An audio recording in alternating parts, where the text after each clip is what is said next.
Tonight's chilling creepypasta is the inspiration behind a new survival horror game from creators Red Limb Studio called Creepy Shift, House for Sale. For a chance to win a free Steam key, watch to the end for a question on the story. I hope you enjoy.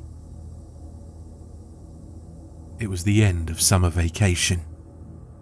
The sun cast its last warm ray over Tillamook Bay in Oregon. That evening, the ocean was calm, its waves occasionally embracing the rocky shore, before turning into a mirror reflecting the starry sky. My friends and I had lit a bonfire, sipping our drinks as we waited for the northern lights to appear. Since the morning, all the stations have been talking about the possibility of this rare phenomenon occurring in our region. You know, it's caused by magnetic storms on the sun. I broke the brief moment of silence. Plasma's ejected into space, and the charged particles get caught in Earth's magnetic field before heading towards the poles. In the atmosphere, they collide with oxygen and nitrogen atoms. Oxygen produces green or red light, and nitrogen creates violet or blue. My friends looked at me in surprise. I'm not sure what shocked them more, the information they just heard, or the fact that I'd spoken at all. To be honest, I rarely take the lead in conversations, and in my group, everyone sees me as a reserved nerd. But that evening was different. The nostalgic atmosphere and a few strong drinks stirred an irresistible urge in me to share the most difficult chapter of my life. You know that my grandma raised me, but you don't know what happened to my parents. To be honest, I don't fully know either. But I want to share with you what I remember and what I've managed to uncover, I said mysteriously. And my friends wrapped themselves in blankets, as if sensing that this wouldn't be a short story. I moved to Forest Grove when I was 10 years old. My parents, who ran a land surveying business, thought it was the perfect place to grow their company and bought a large house outside the city. I remember my dad mentioning over breakfast that they planned to build a small ranch because they'd always dreamed of having their own animals. And since he never spoke idly, a stable quickly appeared near our house. We had a few horses, chickens and goats. My mum handled the company's finances. My dad worked on site, and as soon as he got home, he'd immediately get to work on the ranch. One evening, my father rushed into the kitchen, visibly upset, and announced that Smokey, my mum's favourite horse, had disappeared. Without hesitation, my parents decided to look for him, even though it was already almost completely dark and extremely windy. They told me to eat my dinner and go to bed, while they, armed with nothing but flashlights, set out to search for the horse, heading towards the coastline. As I lay in bed, trying to fall asleep, the weather outside turned dangerous. The wind grew incredibly strong, snapping a thick tree branch that crashed to the ground, bounced off the side of our house, and shattered the dining room window. I jolted upright and stepped into the hallway to see what happened, but when I heard the whistling wind and the rattling dishes, I lost the courage to go downstairs. The storm kept getting stronger, and before long, the wind tore the roof off of our barn. I ran to the window just in time to witness something strange. A beam of light, massive and powerful like a lightning bolt. But instead of vanishing in an instant, it cut through the darkness for several long moments. At the same time, a deafening explosion shook the air. So strong that the glass against which I'd pressed my nose visibly trembled. A moment later, the wind completely died down. After a few minutes, I decided to go downstairs and assess the damage. When I reached the kitchen, I saw shattered glass covering the floor, and a thick layer of dust that had blown in through the broken window. I thought about cleaning up the mess, but as soon as I picked up the broom, the radio suddenly turned on, emitting a loud, static-filled noise. I tried to turn it off, but even unplugging it from the outlet didn't help. I remember being absolutely terrified. I threw the radio to the ground and ran back to my room. And what happened next still haunts my nightmares to this day. I heard someone enter the house. At first, I wanted to run and greet my parents, but the sound of the door slamming shut made me stop in my tracks. There was something unfamiliar about it. My parents never did that. I rushed to my door, locked it, and crawled under my bed. When I heard footsteps on the stairs, I struggled to hold back a scream. By then, I was certain it wasn't either of my parents. The steps were slow and heavy. Eventually, someone grabbed the handle of my bedroom door, and I screamed in terror. Then, the door swung open, or rather, it was ripped from the frame. From under the bed, I saw my dad's boots. Surprised, I wiped my tears and crawled out to hug him. But the moment I looked up, I knew something was wrong. My dad didn't say a word. He didn't look at me, only at my bedroom window. His eyes were cloudy, his expression vacant, as if he were in some kind of trance. But what still keeps me awake at night is the sight of the blood that had poured from his nose. And since it hadn't been wiped away, it had dried on his face and clothes. "Where's Mum?" I asked. My father opened his mouth, seemingly trying to say something, but no words came out. A single tear rolled down his cheek, and as he clenched his fist, the bulb in my nightstand lamp flickered. That was the last time I ever saw him. A moment later, he walked out of the house, and I didn't dare follow. I called my grandma, and while waiting for her to arrive, sat on the kitchen floor. Curled up against the cabinet, I stared at the symmetrical circles formed by the dust and shattered glass. They looked almost like a labyrinth, with the broken radio at its centre. I wondered what the pattern could mean, but for the rest of the night, my mind was consumed by only one thought.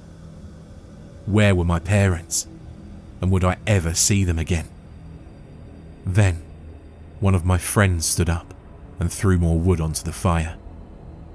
The flames leapt higher, and as the sombre atmosphere eased slightly, he spoke in a cautious tone. "You remember a lot of details, considering you were only 10 years old. You know, I don't want to sound like a jerk, but the world looks a lot different through a child's eyes." "I know," I replied, offended. I continued. As I grew up, I started doubting it myself, and over time, the memories began to fade. I probably wouldn't have revisited any of it if not for what I saw in the newspaper a few years later. On a farm, just 20 kilometers from the house my parents had bought, something strange had happened. The circles, the same ones I'd seen on the floor, appeared in a photo in the newspaper. Pressed into a wheat field, they spanned almost a hectare. I know what you're thinking, but if you were in my shoes, you wouldn't have ignored it either. Besides, to this day, no one really knows how those damn crop marks appear. I started reading anomaly literature and collecting cases of similar events to the one I remembered from my childhood. I kept uncovering them, and with each new clue, my excitement turned into obsession. I even began attending gatherings of people who claimed to have seen or experienced contact with extraterrestrial beings. "Most of them are nutcases," I blurted out suddenly. trying to ease the strange tension and shake off the stigma of being a lunatic. My friends laughed, and even though it was a bit forced, I felt like I could continue my story. Among the sea of weirdos, I managed to meet a few interesting people. Most importantly, that's where I met Agnes. She radiated a genuine hope that she would find answers to the questions that haunted her. We quickly connected because, as it turns out, we had a lot in common. Her brother had gone missing around the same time and under similar circumstances as my parents. She was also obsessed with astronomy, paranormal phenomena, quantum physics, and video games. We got along perfectly. Agnes knew how to hack into various databases. She never told me exactly what she did. It was illegal, and besides, I wouldn't have understood it anyway. But thanks to her, I was able to access reports that you'd never find in regular newspapers. It turned out that in the region where I grew up, similar events had been happening for decades. Weather anomalies, people disappearing, and 3 separate cases of crop circles. As if that wasn't enough, we even found records of several small geomagnetic storms. One of them occurred on the exact day my parents were taken. Taken? Mike, what the hell are you talking about? One of my friends, now completely drunk, slurred, nearly toppling over onto the ground. I meant to say disappeared. What I'm getting at is that neither Agnes or I had any intention of giving up on our discoveries, so we kept digging. By collecting all the strange occurrences from the past 20 years, we mapped out an area where the anomalies were most concentrated. The circle on the map grew more intriguing by the day. A month ago, we borrowed Agnes's old pickup and drove there to take a closer look.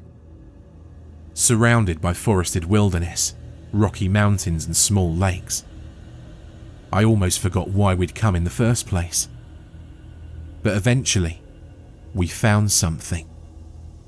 A mine entrance that wasn't marked on any maps. Hanging at the entrance, hidden beneath a layer of moss, was a sign stating that the area was a site for research by my father's company, and that trespassing was strictly prohibited. So, did you go in? One of my friends asked eagerly, but I didn't respond right away.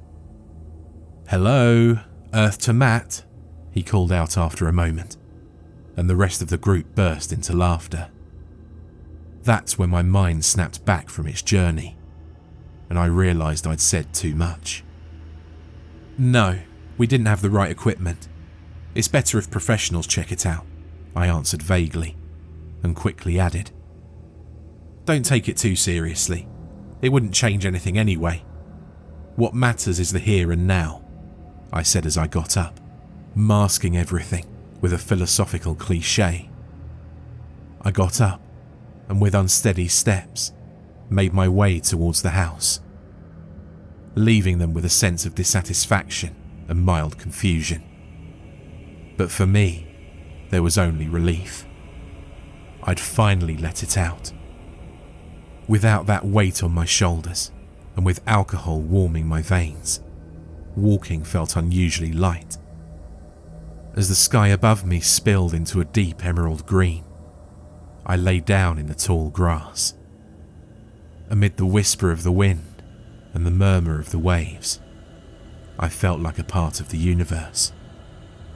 The next day, the previous night's conversations had triggered something deep inside of me. I had to discover what was inside that mine. So I called an old friend of mine. We might be hours away from uncovering the truth about your parents' abduction, and you're hungover, Agnes snapped, clearly pissed off, as she pushed past the speed limit on Wilson River Highway. She was frustrated because she'd spent so much time and energy helping me. She didn't understand that I hadn't been drinking because I didn't care about our discoveries. I drank because I was terrified of where they might lead us. My father was a quiet man by nature, just like me. I finally broke the half-hour silence. He was always fascinated by the earth. He spent hours mapping and exploring areas most people ignored. When I was a kid, he used to tell me about anomalies in the nearby mountains, unnatural rock formations. He said the ground there breathed differently. "And you're now just telling me this?" Agnes shot back, still irritated. I'd only remembered it when I saw that sign, but I hadn't wanted to bring it up at the time. The memory was both comforting and painful. Agnes nodded in understanding, her frustration easing. By the time we arrived, her anger had completely faded. We were finally standing in front of the old mine entrance, exactly 10 years after my parents' disappearance, at the site of the strongest magnetic anomalies from that time. Last time, we'd only gone about 20 meters in before turning back to prepare properly. This time, we came equipped with some mining gear, walkie-talkies, and an old Glock that had belonged to Agnes's father. Since neither of us had ever fired a gun before, I decided to set a bottle on a nearby stump to see if I could shoot it. That's when I saw something lying in the brush and stepped closer. It was a cow, or rather, what was left of one.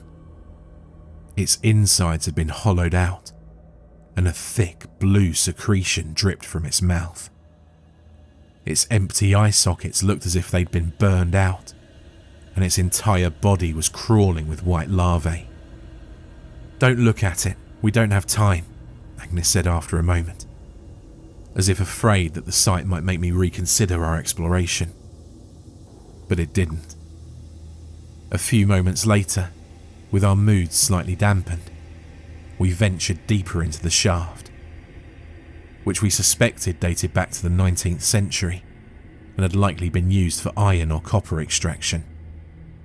Back then, structures like this were common, often abandoned over time as the deposits were depleted.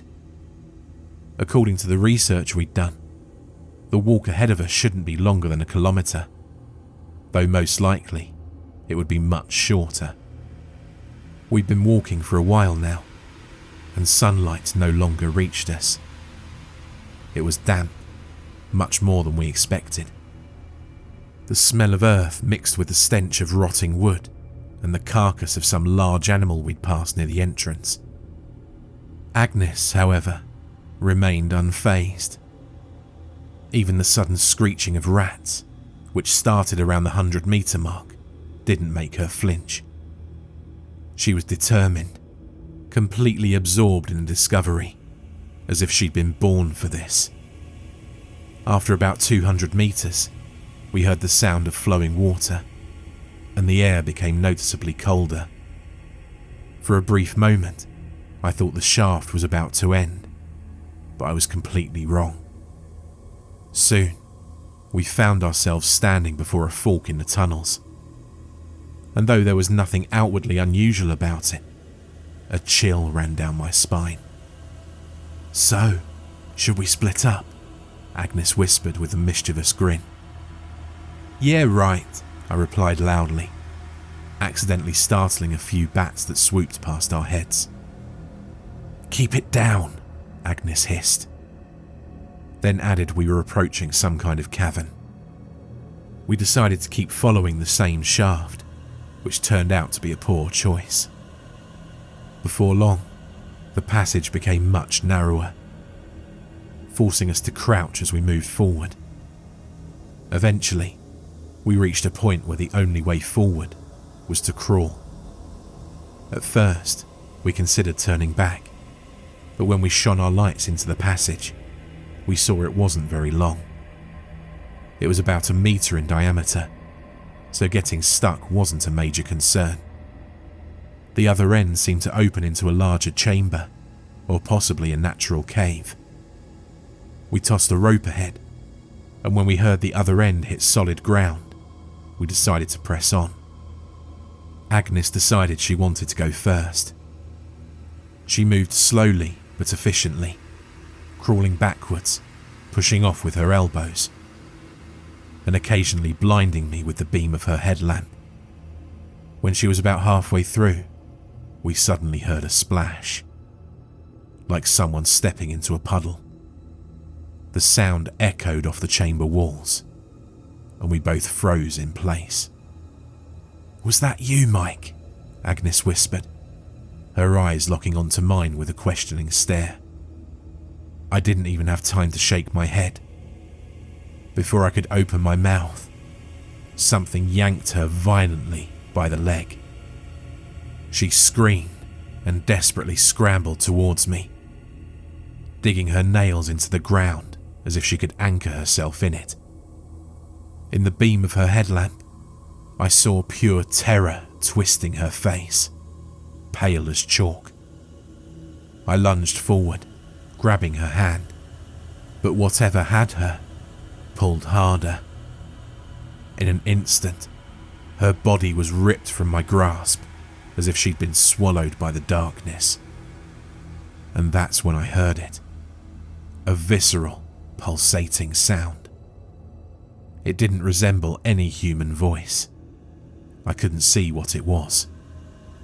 I only saw her body vanishing into the abyss. Something dragging her deeper into the chamber. Her bloodied fingers leaving streaks on the damp rock in one final act of desperation. It all happened in seconds. Her desperate scream was cut off, as if the sound had been sliced away with a knife. Then, silence. I swore repeatedly under my breath, barely holding back a scream. At first, I knelt there, paralyzed with fear, until I clenched my fists and struck my thighs hard, using the pain to snap myself back to reality. It finally hit me. Every second mattered. I pulled out the gun and began crawling forward. When I made it through the narrow passage, I found myself in a vast natural cavern, where beams of light filtered through cracks in the ceiling, casting an eerie glow. I cautiously scanned my surroundings, searching for a path forward. After a long moment of finding nothing, I let my arms fall helplessly to my sides. And that's when something lunged at me from behind.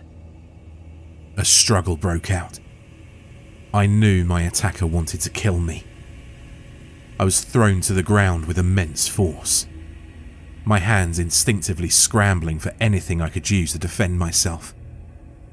Luckily, my fingers found a sharp rock. I grabbed it and struck whatever it was in the head with all my strength.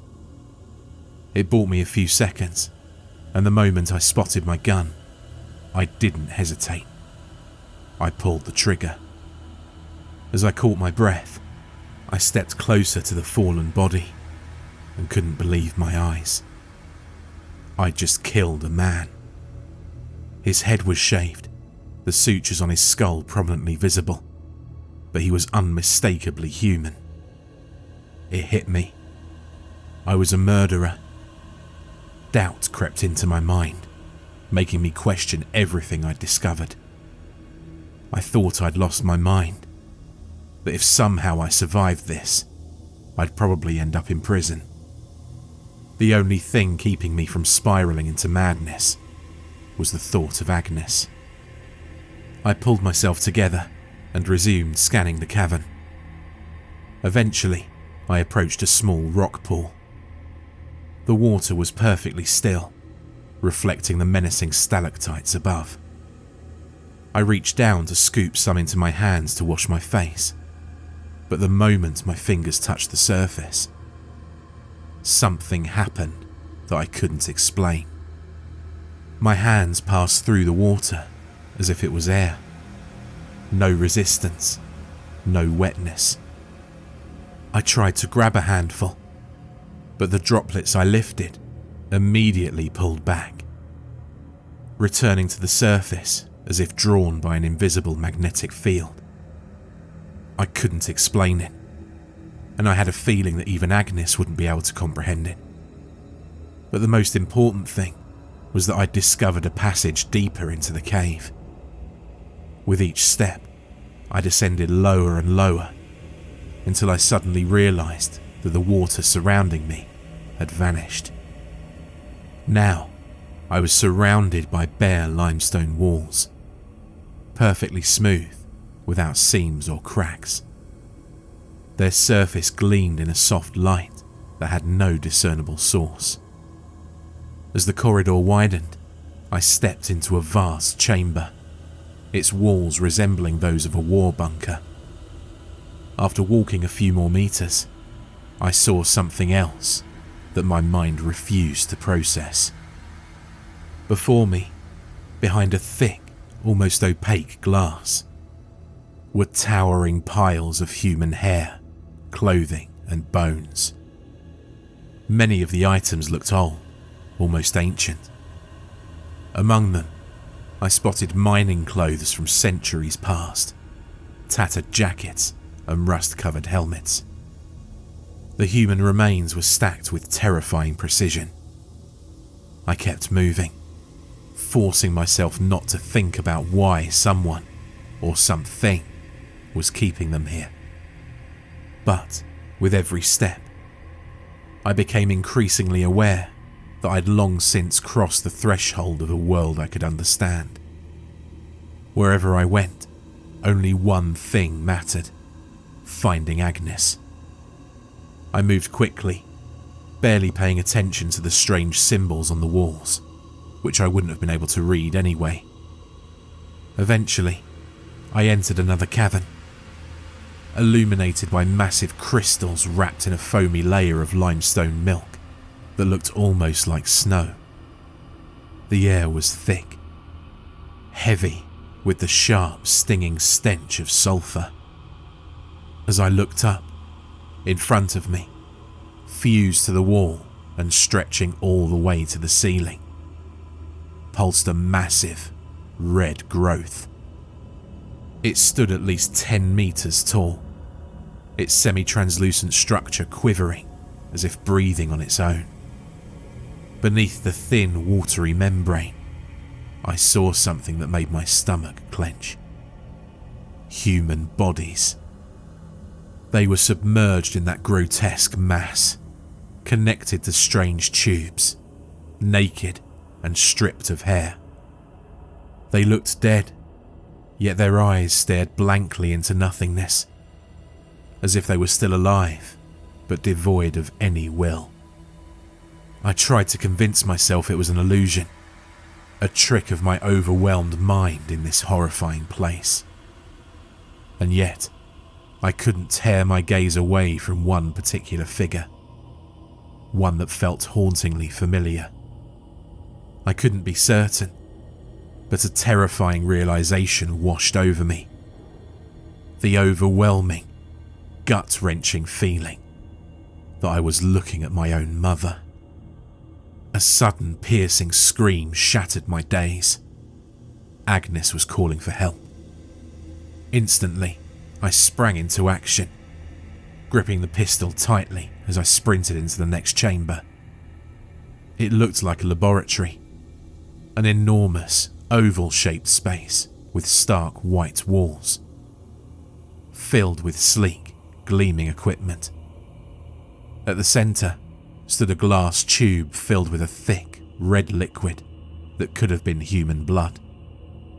A square, brightly lit platform held an operating table, and on it lay Agnes, thrashing and struggling to break free. I wanted to rush to her, but before I could move, the entire room was filled with a high-frequency hum so intense that I collapsed to the ground instantly. My body was paralysed, my vision blurred, and warm blood began to trickle from my nose. I couldn't hear anything beyond the agonising screech, and as my limbs refused to respond, a horrifying certainty settled over me. If this didn't stop soon, I was going to die. Then, above Agnes, I saw them. The aliens. They loomed over her, placing their hands on her bare body. They looked grotesque, more like animals than anything human. Their wrinkled skin clung tightly to their skeletal frames, and strange red growths covered their thin limbs. They looked sick, malnourished even. From the slits of their mouths, a bizarre organ would occasionally emerge, inflating with air before retracting again. Their skulls were massive, far larger than any humans. Even in my state of agony, I had no doubt. These beings did not belong to our world. I wanted so desperately to do something, but I couldn't move a single finger. With each passing second, my vision blurred, and I slowly drifted towards unconsciousness.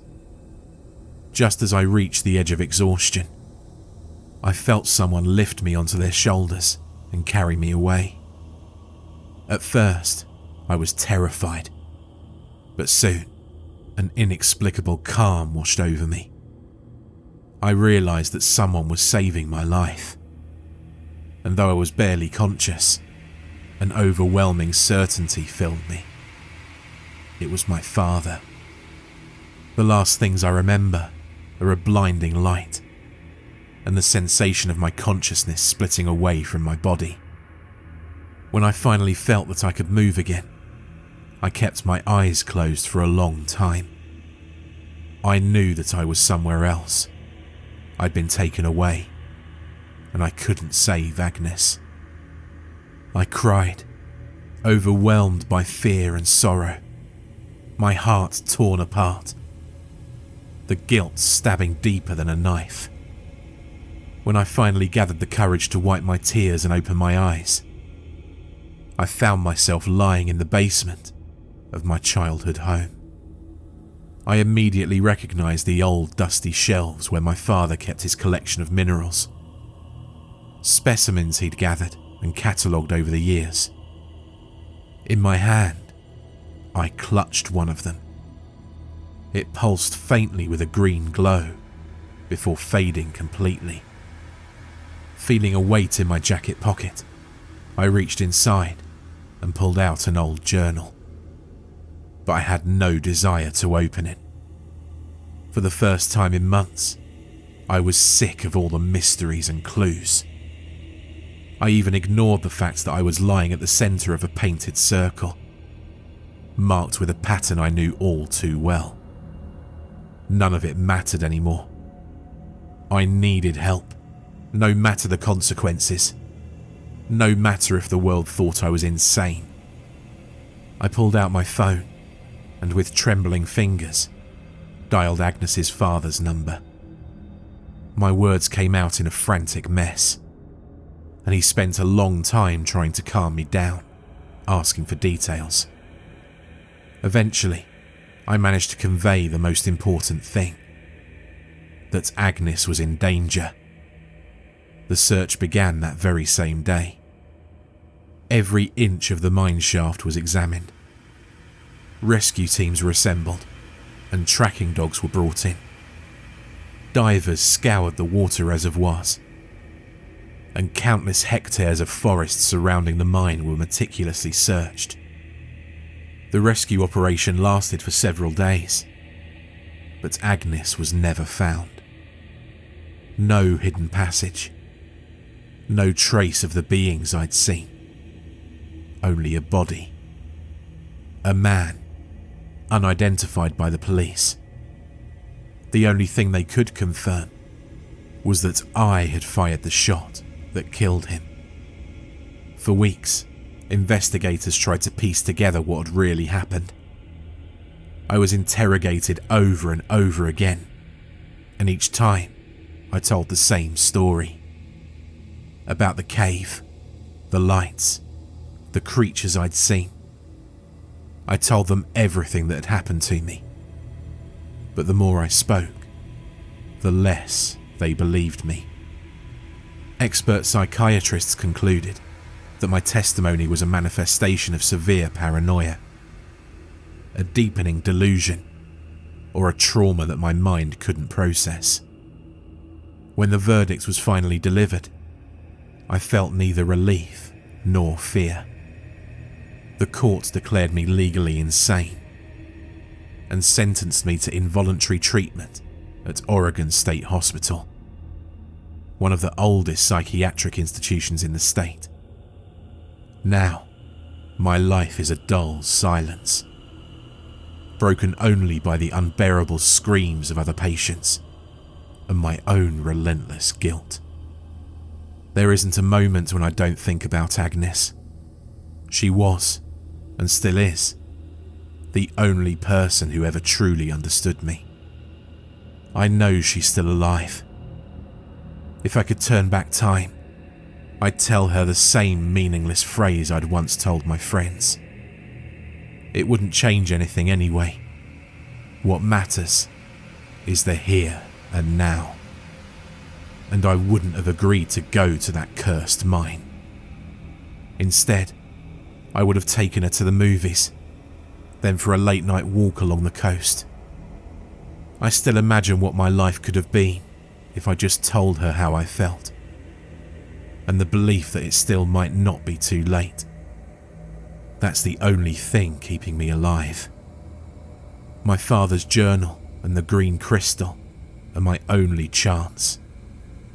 I hid them in my childhood home, afraid they'd be confiscated by the police or the hospital. For months, I've begged my friends to retrieve them for me, but no one will. They say the house is haunted, that people have seen ghosts inside.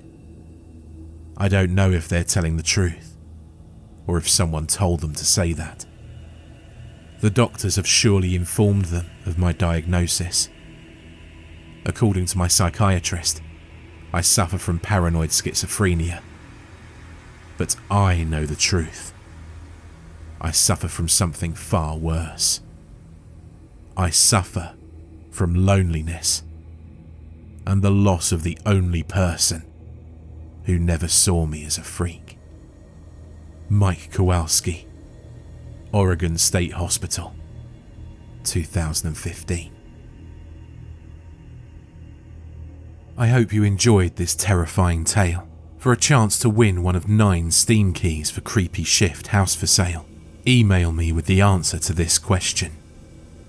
What was the name of the person that the main character explored the mine with? Winning entries will be chosen on Monday, 21st of April. Good luck, and I'll see you next time.